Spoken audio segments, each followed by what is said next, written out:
So this movie addresses the question of what would be like if somebody tried to be a superhero in real life, and I say fuck that because it's hard enough trying to be a good citizen, but how much less a superhero? Hey, you ain't even trying to do that. Let's be honest. Yeah. He didn't even pay his taxes. It's hard enough for Cyrus to walk down the street and not get his ass kicked on a daily basis. How's he going to do it as a superhero? That's true. The costume did help, though, because they thought I was crazy. That's why you got your ass kicked. So it might have that retard strength. It's like, you need to quit going to those Rocky Horror Picture Shows because that's not helping me.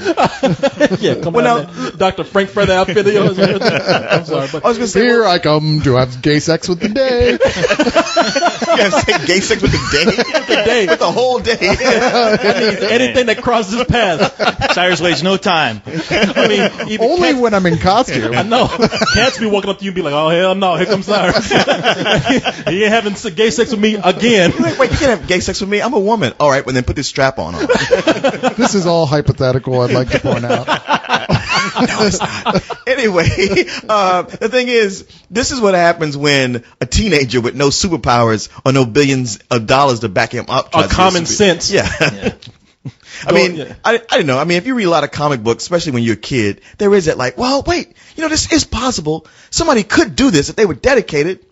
And I suppose this story tells you like, well, no, they couldn't. No, they couldn't. I mean, we got some people who are trying it today, and fortunately, they realize how dangerous it is, and they've just settled to like giving sandwiches to the homeless in costume, which you don't need a fucking costume to do that. Yeah, I mean, you got Curtis Slewa from the Guardian Angels, who did his thing for a while, and then the mob caught him in a cab and shot him in the nuts like 6 times. Yeah. In the nuts? What, they just shot him in the nuts 6 times? They did that. Like, once doesn't really get the point across? No, it was to send a message. He's vulnerable there. This kryptonite is nuts. That's funny how that works. About that? Yeah. You didn't read that in his comic book? I tell you this, if I did go out in a superhero outfit, that would be the place where I've got the titanium steel armor. Yeah. Better lesson learned from that. Yeah. His name must have been As Pounder or something. But in this movie, we got a teenager named Dave. What is it? Lewinsky, whatever his name is. He's a nerd these are the people who are most likely to do this kind of thing because he's sitting around reading comic books all day, doesn't have a girlfriend, got loser friends that he's hanging out with. Jerking off at the computer every day like myself. Man, all he needs is his parents to get killed for him to, he would have no choice but to be a superhero. Well, one did, but died of an aneurysm at the dinner table, so. So there's nothing tragic in his life. All he's got is that he wonders why there aren't any real-life superheroes. And they get together and they start asking him and his friends, they're saying, why can't somebody do this? I mean, sure, you don't get superpowers, but how come somebody can't get into a costume and go out and get like 2 big sticks or something and fight crime? And he goes out and does it, and he quickly learns that, you get stabbed and possibly run over by a car when you do that. Yes. Yeah. However, he keeps going. It's like, I'm addicted to this. And he gets lucky, but not being discovered the first time. He goes out and does it again. This time he's kind of successful. And people begin to realize, hey, wow, we have a real life superhero in our midst. Like you were just saying, though, when it seems cool at first because of YouTube and everybody's looking at you, giving you all kind of hits and everything, like saying, oh, wow, it's kick-ass. That's what he gives his name after he goes out and buys like a little crappy scuba suit and everything. Yeah. He attracts attention from real villains. And we're not talking about super villains. We're talking about mob people with guns. Yeah. Well, that's the thing. I mean, it's one thing when you're fighting Dr. Octopus, who's put a lot of money into his arms, and he's doing all this kind of wild, crazy stuff. It's a sight to see.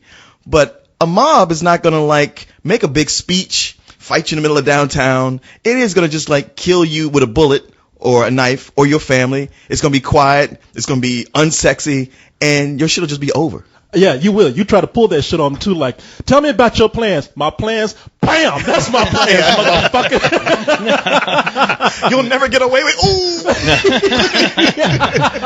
Spider-Man would have ended with the second reel where Aunt May's house just gets completely riddled by bullets in a drive-by. Yeah, and it wouldn't be done by the superheroes. It'd be like a gang of 10-year-olds on bicycles. But as much as they're trying to say okay, this is what would happen in the real world, this is also not at all the real world, because there's there's a father-daughter team here, played by Nicolas Cage as the father, Big Daddy, and I forget the girl's name. Chloe Moritz, I think. Chloe Moritz, who plays Hit Girl, who's like 12 years old, maybe, I think.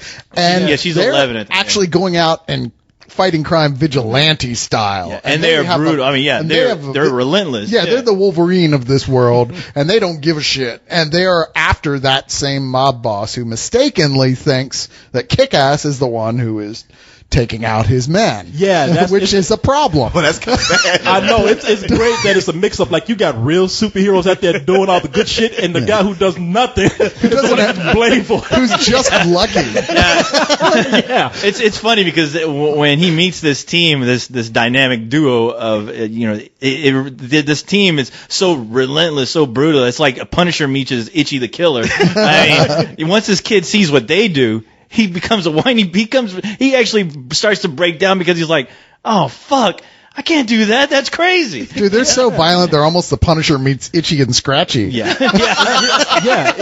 No, they're crazy, man. It's and they're kind of modeled after, at least Big Daddy, the Nicolas Cage character is modeled after Batman. It's like if Batman just didn't give a shit. Well, he's even modeled himself after Batman. Yeah. Because there's even a running joke in the film that I don't want to give away around his character that is really funny in Batman joke. That if you're a fan of the character, you'll laugh your ass off. Yeah, this is I'll let you guys elaborate more on this, but this is from the comic book by Mark Millar and what's his name? John Romita Jr. Yeah, Romita Jr. And it's pretty close to the book in character and tone, at least with the violence that occurs, and in the humor. I mean, they switch some things around in it just because it's a movie. They always do that when they adapt things. A comic book is only supposed to be shorthand. I mean, that's enough to get your concept out there. I mean, a comic book isn't even really a storyboard. It's just giving you the bare bones of what a story should be. So a movie should be faithful to the concept and the spirit, but not to panel per panel.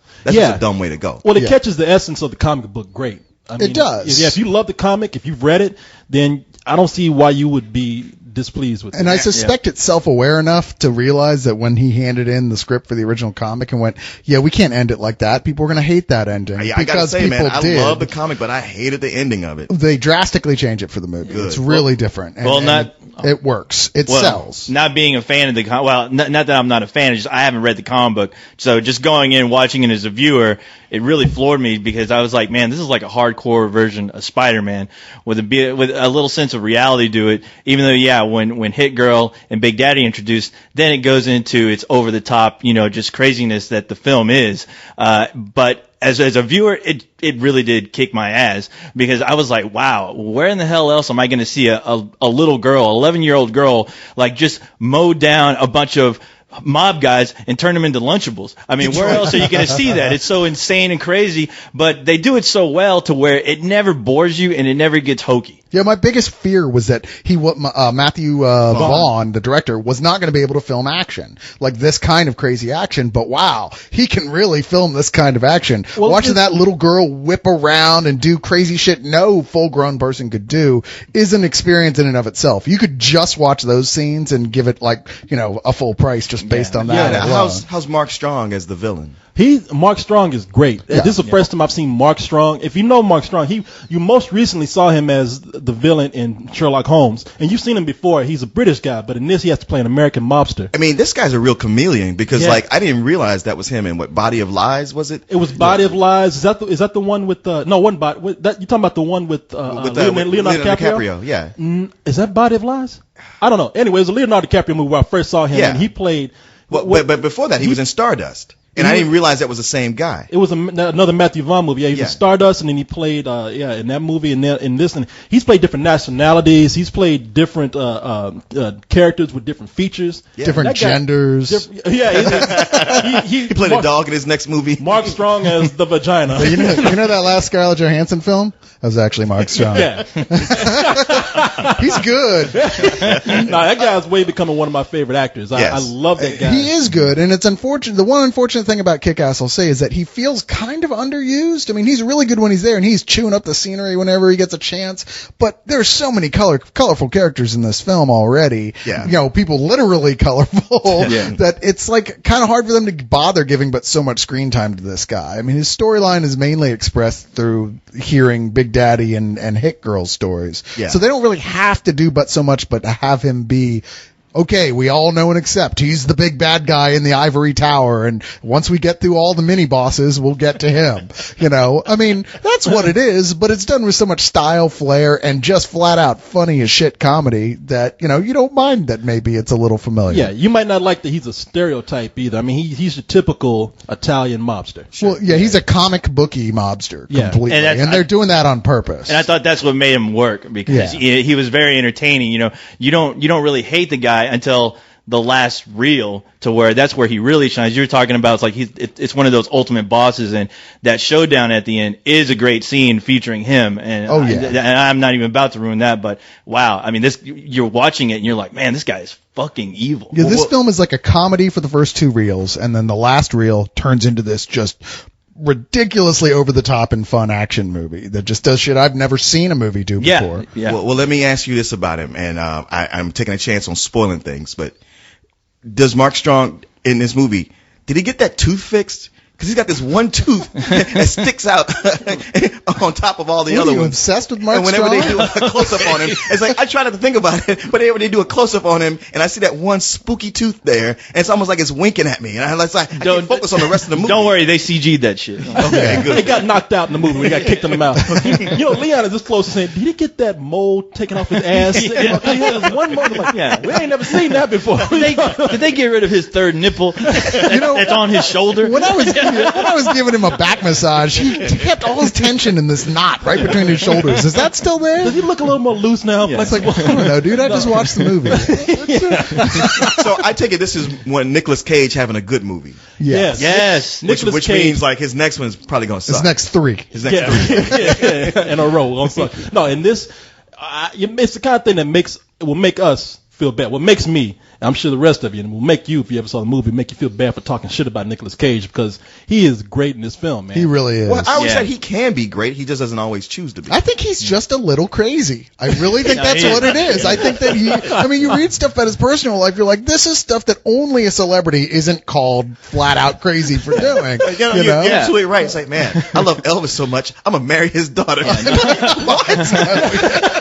I can only imagine him picking his scripts. I mean, I can see him just holding a big pile of scripts, throwing them up in the air, and whatever lands in his hands, that's it. That's the one he's going to do. But, I mean, his chemistry with Hit Girl in this movie is amazing. I mean, you almost want to see a separate movie just based on their relationship. I mean, it could be its own sitcom. It's so interesting and so fun. It's just like the comic where it's a real touching father and daughter relationship, except that he's teaching her to be a psychopath. Okay. Yeah. You know, like, you kill this many people, we'll go for ice cream. It's partially the controversy that's going to make people go, oh, God, I can't believe it's so wrong, and also put more butts in seats, because people are like, really? Oh, I got to see that shit. Yeah, there's a scene where you're like, what in the fuck am I watching here? But, you know, after that scene's over, you're like, oh, wow, that is so awesome. I want to see it again. But it's so comic booky, the whole film, that, like, you can't, how could you possibly take it seriously, you know? Yeah. I mean, if it was trying to be gritty and dark and noirish, it'd be one thing, but it's not at all. Well, you know, there's always that one for cranky fun. bitch in the theater just waiting to fucking stand up. Take This is wrong!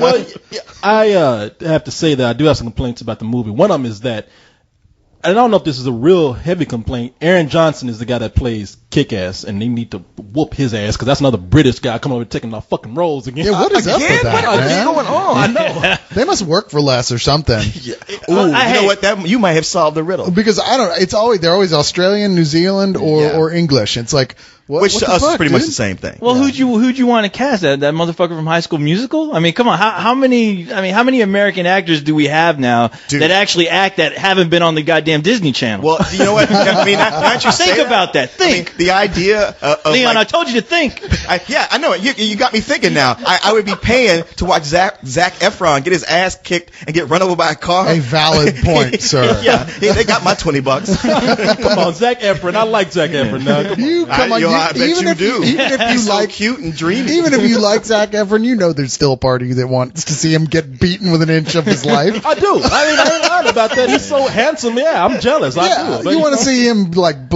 bruised up and swollen and going, oh, and his teeth falling out. No. And, wait, hold on. I got a list. Look at Jared Leto.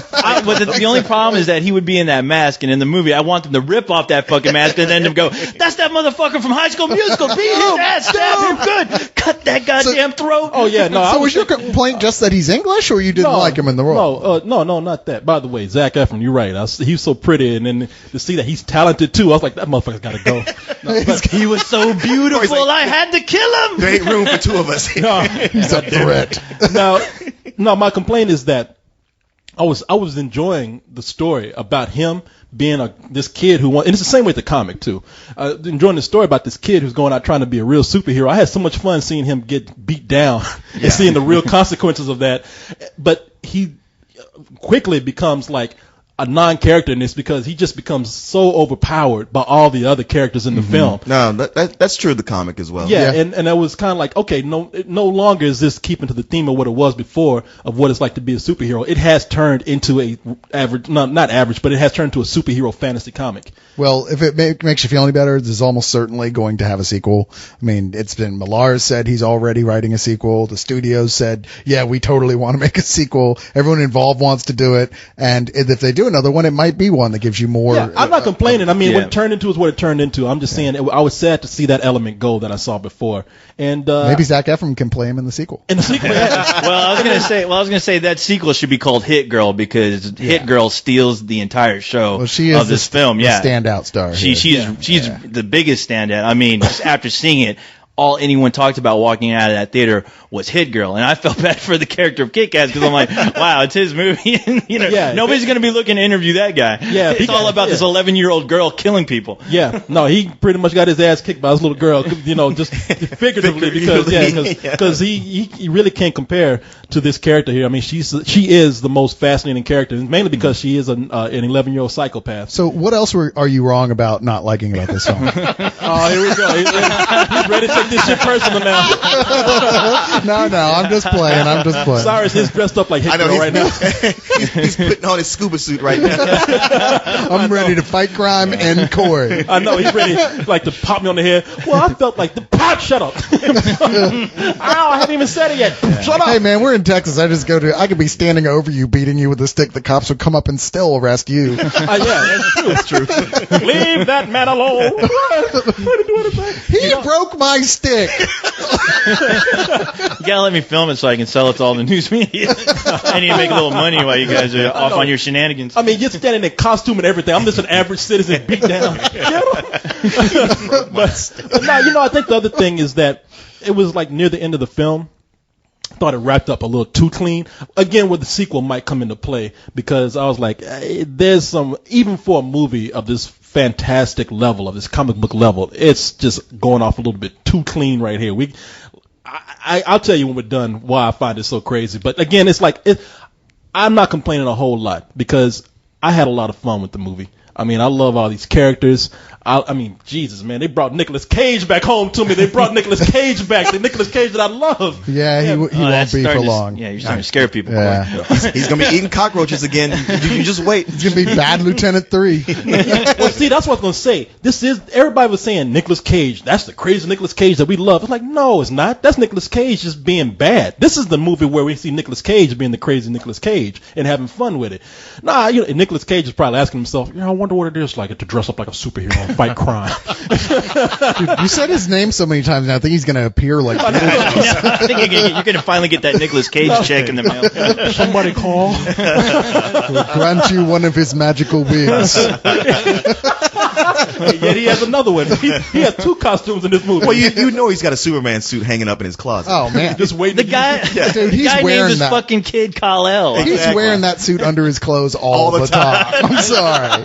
You know he is. Yeah, no. somebody. We need you to dress up in this costume. Well, what if I already have one on? Well, after this film, I can only hope this is the only superhero he'll be doing from here on out, and not another goddamn Ghost Rider film. Yes. Which I keep hearing rumors about. But yeah, I mean, he really did shine in this. And the thing is, like, he's not overpowering in the movie. He's not in the movie a whole lot, just enough to where you really just enjoy him, and you don't get sick of his craziness. Cool. Yeah, no, this film, man, like I said, it's a lot of fun. It's Matthew Vaughn who pretty much took the realism of Layer Cake and the grittiness of Layer Cake and combined it with the fantastical of Stardust and brought them together in this film here, and they worked perfectly. He was a great director for it. I see why he went for it. And yeah, even with my complaints, it's a full price film. Yeah, it sure is a full price film. Damn, this thing not hard kicked my ass. Although, Shut up, now, man. I wanted to strangle myself for even saying that in the damn review. Yeah, you already said it. You're yelling at me. What the hell? Shut up. You got go on with the review. Hurry up. But this is already out in England. Is it called Kick Arse there? Oh my! You know what? Let me beat him with a crowbar. Genuinely curious. I give him that one. No, you can. No, you don't. I'm going to beat your ass with a crowbar too. That's a legitimate question. Wait, you're going to beat his ass or his arse? No, it's called Kick Ass over there. All right, Settle fair down, enough. co-host. Why I oughta. If only I had limbs, thought co-host. But no, it is called Kick Ass over there. Okay, that's my review. Rental. No, full price. He didn't see it. Oh, you didn't see it. I'm sorry. Yeah, we all saw it except you. That's right. No, I Fail, Leon.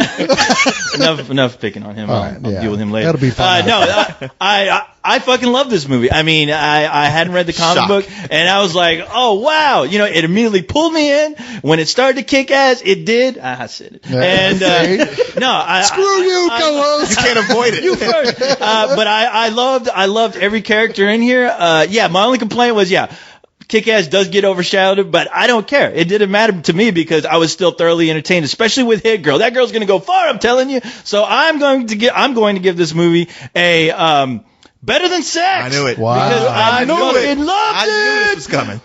Yeah, and you know what? You're right. Hit Girl, I think, is going to be an icon after this. I can't wait to see how many girls are actually here we go. dressed up like that. Countdown till she's 18. Yeah. That's what you guys are kicking off right now. So. No, I'm not. What are you thinking? What the hell? Where's I your know mind you at? guys. No, you don't. I'm thinking like you don't know me. grown women. Shit, some grown man gonna be dressing up like Hit Girl. You gonna be dressing up like Hit Girl. I mean, I'm dressed up like a girl right now. I'm telling you right now, pay for your Girl Scout cookies because Girl Scouts gonna take a hint from this and beat the fuck out of you. You don't pay for those cookies. You better just buy them. You go into that whole experience of going to the grocery store and like trying not to make eye contact with the girl standing there. It's going to be way different now. It is. I'll tell you what. You want 5 boxes? No, I don't want 3. You want 5 boxes? Yes, ma'am. We could go up to 7. It's up to you. It's too bad you didn't buy that shit because they call me the Nutcracker. You talking about him? That's funny.